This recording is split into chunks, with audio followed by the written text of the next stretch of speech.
Friends, ಹೇಗಿದ್ದೀರಾ? ಎಲ್ಲ ಚೆನ್ನಾಗಿದ್ದೀರಾ ಅಂತ ಅಂದ್ಕೊಳ್ತೀನಿ. ವರ್ಣಿಕಾ ಅಡುಗೆ ಮನೆಗೆ ಸ್ವಾಗತ. ಇವತ್ತಿನ ವಿಡಿಯೋದಲ್ಲಿ ಮೊಟ್ಟೆನ ಬಳಸಿ ಸಖತ್ ಟೇಸ್ಟಿಯಾಗಿರುವಂತಹ ಒಂದು ರೆಸಿಪಿನ ಯಾವ ರೀತಿಯಾಗಿ ಮಾಡೋದು ಅಂತ ನೋಡೋಣ. ಒಂದು ಸರ್ತಿ ಈ ರೆಸಿಪಿನ ಮಾಡ್ಕೊಳ್ಳಿ, ಮನೆಯಲ್ಲಿ ಎಲ್ಲರೂ ಇಷ್ಟಪಟ್ಟು ತಿಂತಾರೆ ಅಂತಲೇ ಹೇಳ್ಬೋದು. ಹಾಗಾದರೆ ಬನ್ನಿ ತಡ ಮಾಡದೆ ರೆಸಿಪಿನ ಶುರು ಮಾಡೋಣ. ವಿಡಿಯೋ ನೋಡೋದಕ್ಕೂ ಮೊದಲು ನೀವಿನ್ನು ನನ್ನ ಚಾನಲನ್ನು ಸಬ್ಸ್ಕ್ರೈಬ್ ಮಾಡದೆ ನೋಡ್ತಾ ಇದ್ದರೆ ಪ್ಲೀಸ್ ಸಬ್ಸ್ಕ್ರೈಬ್ ಮಾಡ್ಕೊಳ್ಳಿ. ಹಾಗೆಯೇ ಪಕ್ಕದಲ್ಲಿ ಬರುವಂತಹ ಬೆಲ್ ಐಕನನ್ನು ಕ್ಲಿಕ್ ಮಾಡಿ.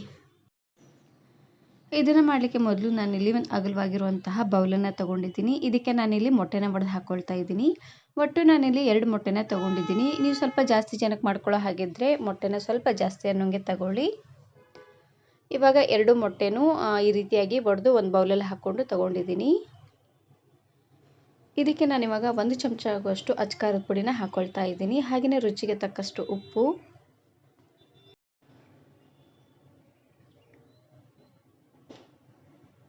ಹಾಗೆಯೇ ಸಣ್ಣದಾಗಿ ಕಟ್ ಮಾಡಿರುವಂತಹ ಮೀಡಿಯಮ್ ಸೈಜಿನ ಒಂದು ಈರುಳ್ಳಿನ ಹಾಕ್ಕೊಳ್ತಾ ಇದ್ದೀನಿ. ಈರುಳ್ಳಿನ ಆದಷ್ಟು ಈ ರೀತಿಯಾಗಿ ಸಣ್ಣದಾಗಿ ಕಟ್ ಮಾಡಿ ಹಾಕ್ಕೊಳ್ಳಿ.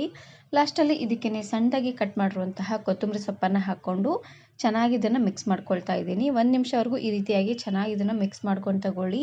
ಈ ರೀತಿಯಾಗಿ ಮಾಡೋದ್ರಿಂದ ಮೊಟ್ಟೆ ಚೆನ್ನಾಗಿ ಉಬ್ಬಿ ಬರುತ್ತೆ. ಹಾಗಾಗಿ ನಾನು ಇದೇ ರೀತಿ ಬಹಳಷ್ಟು ವೆರೈಟಿ ಆಗಿರುವಂತಹ ಮೊಟ್ಟೆ ರೆಸಿಪೀಸ್ನ ಅಪ್ಲೋಡ್ ಮಾಡಿದ್ದೀನಿ.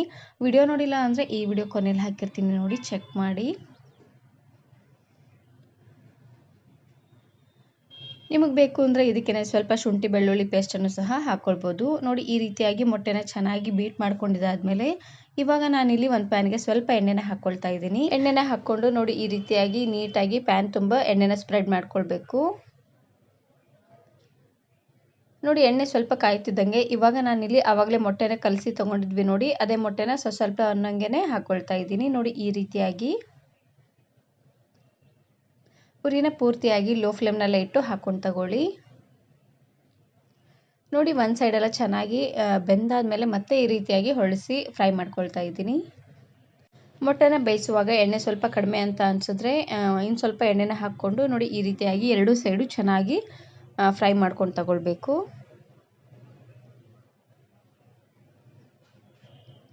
ಉರಿನ ಆದಷ್ಟು ಲೋ ಫ್ಲೇಮ್ನಲ್ಲೇ ಇಟ್ಟು ಚೆನ್ನಾಗಿ ಇದನ್ನು ಈ ರೀತಿಯಾಗಿ ಬೇಯಿಸ್ಕೊಂಡು ತಗೊಳ್ಳಿ. ಈ ರೀತಿಯಾಗಿ ಮಾಡೋದ್ರಿಂದ ಚೆನ್ನಾಗಿ ಉಬ್ಬಿ ಬರುತ್ತೆ. ನೋಡ್ತಾ ಇದ್ರಲ್ವ ಎಷ್ಟು ಚೆನ್ನಾಗಿ ಉಬ್ಬಿದೆ ಅಂತ. 2 ಸೈಡು ಚೆನ್ನಾಗಿ ಬೆಂದಾದಮೇಲೆ ಇವಾಗ ನಾನಿಲ್ಲಿ ಒಂದು ಪ್ಲೇಟಿಗೆ ಎತ್ತಿಟ್ಕೊಳ್ತಾ ಇದ್ದೀನಿ. ಆದಷ್ಟು ಈ ರೀತಿಯಾಗಿ ಸಣ್ಣದಾಗಿ ಹಾಕ್ಕೊಳ್ಳಿ, ಚೆನ್ನಾಗಿರುತ್ತೆ.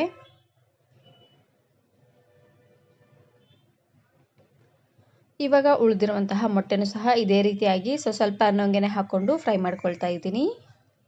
ಒಟ್ಟು ನಾನಿಲ್ಲಿ 2 ಮೊಟ್ಟೆಲಿ ಪೂರ್ತಿ 8 ಪೀಸ್ ಆಗುವಷ್ಟು ಆಮ್ಲೆಟನ್ನು ಹಾಕ್ಕೊಂಡಿದ್ದೀನಿ. ನೋಡಿ ಈ ರೀತಿಯಾಗಿ ಸಣ್ಣದಾಗಿ ಹಾಕ್ಕೊಳ್ಳಿ, ಚೆನ್ನಾಗಿರುತ್ತೆ. ಇದು ಸಹ 2 ಸೈಡು ಚೆನ್ನಾಗಿ ಬೆಂದಾದಮೇಲೆ ಮತ್ತೆ ಇವಾಗ ಒಂದು ಪ್ಲೇಟಿಗೆ ಎತ್ತಿಟ್ಕೊಳ್ತಾ ಇದ್ದೀನಿ.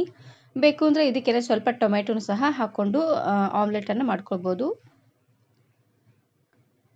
ನೋಡಿ ಇವಾಗ ಅದೇ ಪ್ಯಾನ್ಗೆ ಇನ್ನು ಸ್ವಲ್ಪ ಎಣ್ಣೆನ ಹಾಕ್ಕೊಳ್ತಾ ಇದ್ದೀನಿ. ಒಂದು 3ರಿಂದ 4 ಚಮಚ ಆಗುವಷ್ಟು ಎಣ್ಣೆನ ಹಾಕ್ಕೊಂಡ್ರೆ ಸಾಕಾಗುತ್ತೆ. ಇದಕ್ಕೆ ನಾನಿಲ್ಲಿ ಮೀಡಿಯಮ್ ಸೈಜಿನ 4 ಈರುಳ್ಳಿನ ಈ ರೀತಿಯಾಗಿ ಸಣ್ಣದಾಗಿ ಕಟ್ ಮಾಡಿ ಹಾಕ್ಕೊಳ್ತಾ ಇದ್ದೀನಿ. ಇದಕ್ಕೆ ಈರುಳ್ಳಿ ಜಾಸ್ತಿ ಇದ್ದಷ್ಟು ರುಚಿ ಚೆನ್ನಾಗಿ ಬರುತ್ತೆ ನೋಡಿ, ಹಾಗಾಗಿ ಈರುಳ್ಳಿನ ಸ್ವಲ್ಪ ಜಾಸ್ತಿ ಅನ್ನೋಂಗೆ ಹಾಕ್ಕೊಂಡು ತಗೊಳ್ಳಿ. ಇವಾಗ ಈರುಳ್ಳಿ ಎಲ್ಲ ಸ್ವಲ್ಪ ಕಲರ್ ಚೇಂಜ್ ಆಗಿ ಪೂರ್ತಿ ಸಾಫ್ಟ್ ಆಗಬೇಕು ನೋಡಿ, ಅಲ್ಲಿವರೆಗೂ ಚೆನ್ನಾಗಿ ಇದನ್ನು ಬೇಯಿಸ್ಕೊಂಡು ತಗೊಳ್ಬೇಕು. ನೋಡಿ ಈ ರೀತಿಯಾಗಿ ಇದು ಸ್ವಲ್ಪ ಹಸಿ ಬಿಸಿ ಇದ್ರೂ ಚೆನ್ನಾಗಿರೋದಿಲ್ಲ ನೋಡಿ, ಹಾಗಾಗಿ ಸ್ವಲ್ಪ ಸಾಫ್ಟ್ ಅನ್ನೋಂಗೆ ಬೇಯಿಸ್ಕೊಂಡು ತಗೊಳ್ಳಿ. ಇವಾಗ ನಾನಿಲ್ಲಿ ಚೆನ್ನಾಗಿ ಹಣ್ಣಾಗಿರುವಂತಹ 1 ಟೊಮೆಟೊನ ಹಾಕ್ಕೊಳ್ತಾ ಇದ್ದೀನಿ. ಟೊಮೆಟೊ ಬೇಗ ಸಾಫ್ಟ್ ಆಗಲಿ ಅಂತ ರುಚಿಗೆ ತಕ್ಕಷ್ಟು ಉಪ್ಪು ಹಾಗೆಯೇ ಸ್ವಲ್ಪ ಅರಿಶಿನ ಪುಡಿನ ಹಾಕ್ಕೊಂಡು ಬೇಯಿಸ್ಕೊಳ್ತಾ ಇದ್ದೀನಿ. ಉಪ್ಪು ಹಾಗೆಯೇ ಅರಿಶಿನ ಪುಡಿನ ಹಾಕಿ ಬೇಯಿಸೋದ್ರಿಂದ ಟೊಮೆಟೊ ಬೇಗ ಸಾಫ್ಟ್ ಆಗುತ್ತೆ. ನೋಡಿ ಈ ರೀತಿಯಾಗಿ ಚೆನ್ನಾಗಿ ಇದನ್ನು ಮಿಕ್ಸ್ ಮಾಡಿಕೊಂಡು ಟೊಮೆಟೊ ಎಲ್ಲ ಸ್ವಲ್ಪ ಸಾಫ್ಟ್ ಆಗೋವರೆಗೂ ಬೇಯಿಸ್ಕೊಂಡು ತಗೊಳ್ಳಿ. ನೋಡಿ ಟೊಮೆಟೊ ಎಲ್ಲ ಈ ರೀತಿಯಾಗಿ ಚೆನ್ನಾಗಿ ಸಾಫ್ಟ್ ಆದಮೇಲೆ ಇವಾಗ ಸ್ಪೂನಿನ ಸಹಾಯದಿಂದ ಈ ರೀತಿಯಾಗಿ ನೀಟಾಗಿ ಸ್ಮ್ಯಾಶ್ ಮಾಡ್ಕೊಳ್ತಾ ಇದ್ದೀನಿ. ಈ ರೀತಿಯಾಗಿ ಮಾಡೋದ್ರಿಂದ ಟೊಮೆಟೊಲ್ಲಿರುವಂಥ ಹುಳಿ ಎಲ್ಲ ಚೆನ್ನಾಗಿ ಬಿಟ್ಕೊಳ್ಳುತ್ತೆ.